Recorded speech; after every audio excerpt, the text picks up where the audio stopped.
El diccionario de la Real Academia define el término vajilla de la siguiente manera: conjunto de platos, fuentes, vasos, tazas, etc., que se destinan al servicio de la mesa. Podríamos decir que esta es la historia de ese etcétera.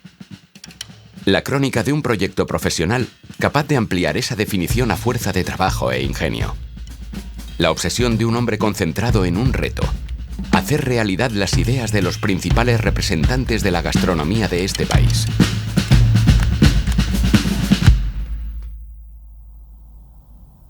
En el sentido de vajilla, llevábamos muchos años un poco buscando nuevas fórmulas y nuevas presentaciones y nuevas maneras de presentar la comida también. No solamente pensar en qué hay, lo que hay dentro del plato, sino cómo hacer que la experiencia del cliente mejore y sea diferente con todo lo que hay alrededor del plato. No solo se trataba de ir a buscar la vajilla o de dar medio vuelta por el mundo. Yo recuerdo de traerme de Japón una maleta llena de vajilla entera, ¿no? O sea, porque claro, aquí no se iba a encontrar, ¿no?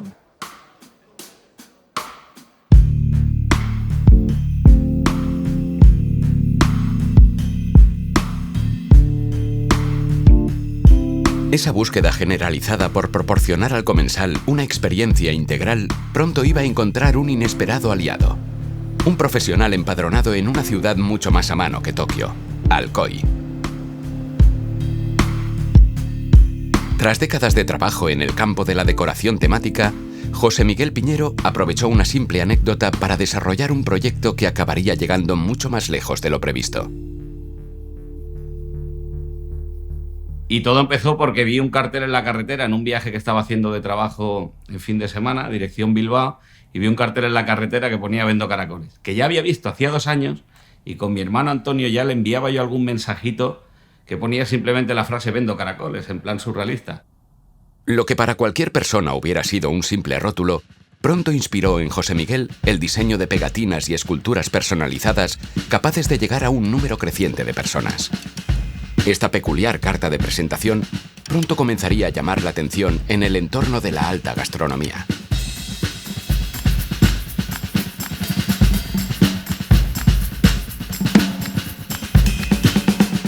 A través de un amigo en común entró en el Tickets con un caracol y entonces estaba en aquella época pues regalando caracoles a varios cocineros. Cuando salimos de la heladería le dije: hemos hecho algo grande, aunque parezca que simplemente fue entregar un caracol y hacernos 2 fotos. Ahí había algo grande porque sabía que él tiene mucho potencial en cosas que nadie hace en la hostelería. Al ver a Adrián me habló de José Piñero hace 1 año y medio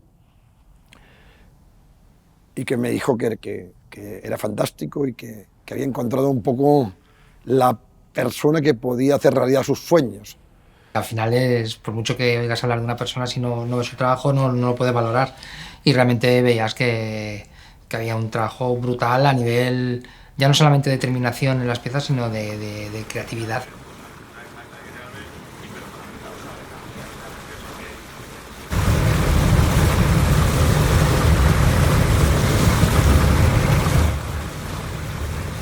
Tras la confección de diversas piezas decorativas para Tickets, uno de los restaurantes de Albert Adrià en Barcelona, el chef catalán siguió confiando en el taller de Piñero para su siguiente gran proyecto, Heart Ibiza, un espacio concebido junto al Cirque du Soleil donde la comida es el centro de un espectáculo total creado para sorprender.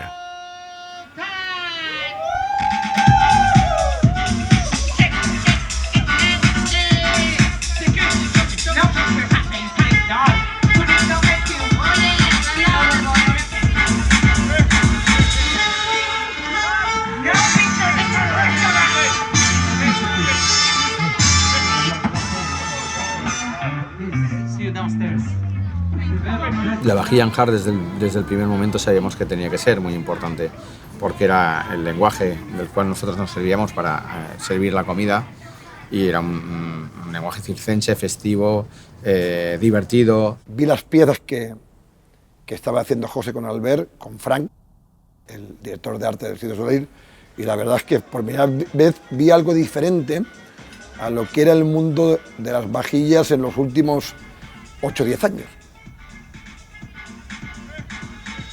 De aquella colaboración nacieron piezas icónicas que no solo eran capaces de brillar en las mesas del Heart Ibiza, también de inspirar y quedarse en la mente de muchos otros chefs.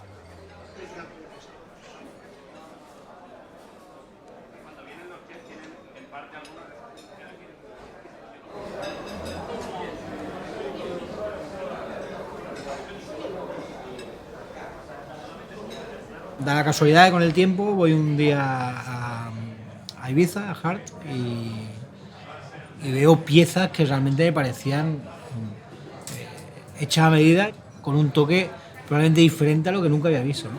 O sea, con materiales probablemente que tampoco se habían utilizado nunca, ¿no? En puestas en escena en la cocina, de preguntar a Albert, básicamente, quién le hacía ese tipo de cosas, ¿no?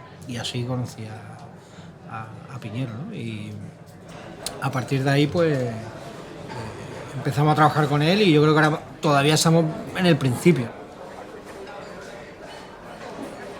Pero el verdadero principio de esta historia lo encontramos en un sencillo hábito infantil, en la afición de un niño que pronto pasó a revelarse como una verdadera vocación. Pinta siempre, siempre.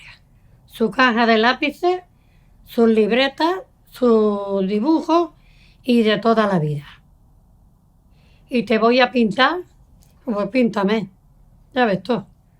Pero bueno, que él todas esas cosas lo ha llevado siempre en la sangre. Cuando otros niños estaban jugando al fútbol o iban a judo, yo solo pensaba en dibujar y acababa el colegio y me iba a Bellas Artes. En clase había que estar callado, en clase había que estar disciplinado, había que aprenderse las cosas de memoria, y de momento, en la Escuela de Bellas Artes, el tío como que descubre una libertad brutal y salía loco de contento. Las manos manchadas, podía gritar, podía extenderse, gozaba de libertad.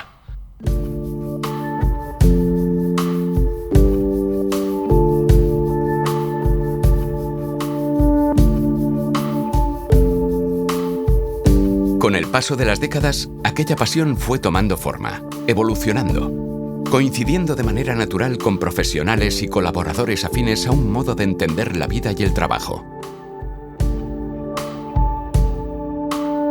Una cosa que a los cocineros nos interesa mucho, y es aquellas personas que además tienen creatividad e ingenio que nos facilitan la vida. Porque nuestro propio ritmo de creatividad muchas veces es alto, nuestro tiempo es escaso, y creamos cosas que a veces no sabemos dónde deben de ir. En el trato directo, una persona normal, ¿verdad?, que por ser normal no es normal. Hoy en día cuesta tanto ser normal que resulta que los tíos normales acabamos no siendo normales, y yo soy como él.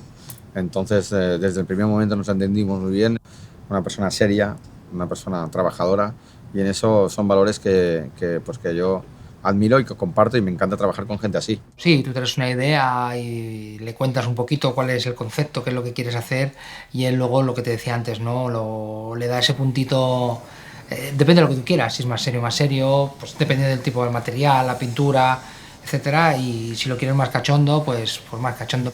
Él mismo te va enseñando nuevos materiales y nuevas posibilidades que yo tampoco sabía que existían, ¿no? Entonces, eso para un cocinero, de verdad, nadie se imagina la importancia que puede llegar a tener, ¿no? He descubierto la manera de trabajar con él más efectiva, que es estar con él, antes le envío unos esbozos, o bien los dibujamos juntos cuando él viene a Barcelona, y nos encerramos en el taller todo un día y vamos tocando las narices a los operarios, pues que prepárame esto, hazme aquello, y sobre esa base evolucionamos las piezas. Las cosas se iban haciendo conforme se iban pensando. La ranita, por ejemplo, mientras la estábamos pensando, estábamos buscando fotos por internet de la rana que queríamos, y estaba el escultor haciendo la rana. O sea, que ellos, cuando se fueron a las 5 o 6 horas de empezar la reunión, la ranita ya estaba hecha. Al final estamos tocando todo tipo de palos de materiales. O sea, buscamos que con el del mármol, metales, pintura, resinas, no sé, una variedad infinita, porque cada día no sabes lo que te van a pedir.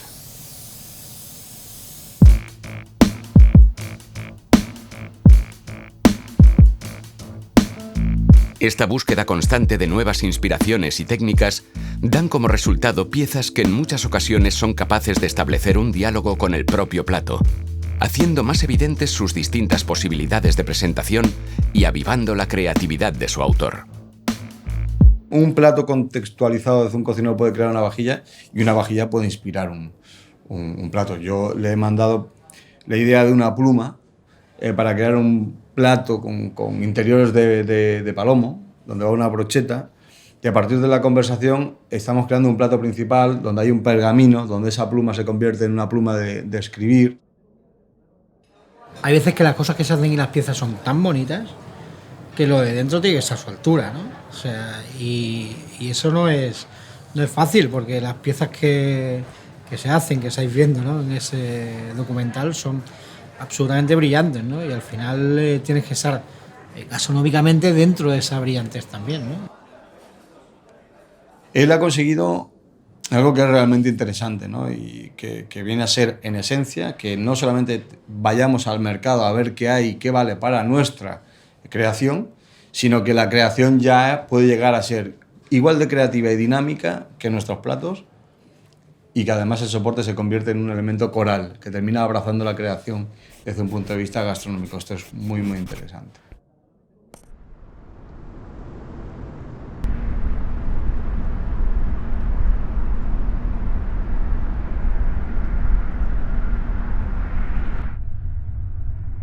Paso muchísimas horas en la carretera.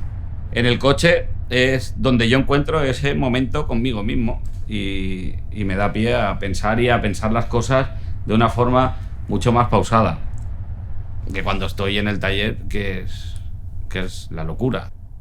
Como en el coche, ceno en el coche.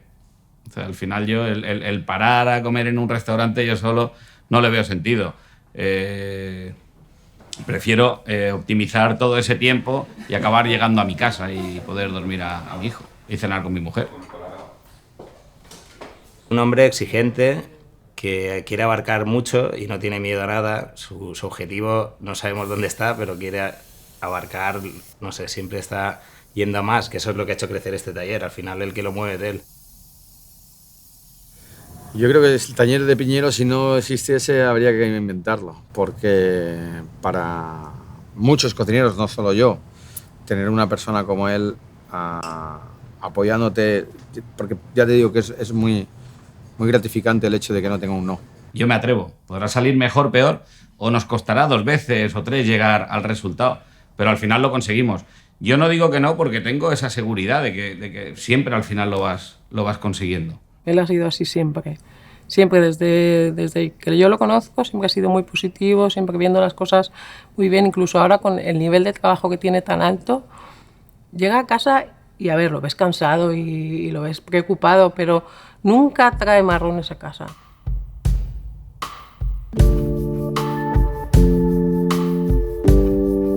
Esa tendencia innata a no creer en imposibles explica que hoy, 3 décadas tras la fundación del Taller de Piñero, José Miguel y su equipo sigan evolucionando en un área de trabajo a medio camino entre la imaginación más pura y el desarrollo de soluciones de diseño tan eficaces como inesperadas.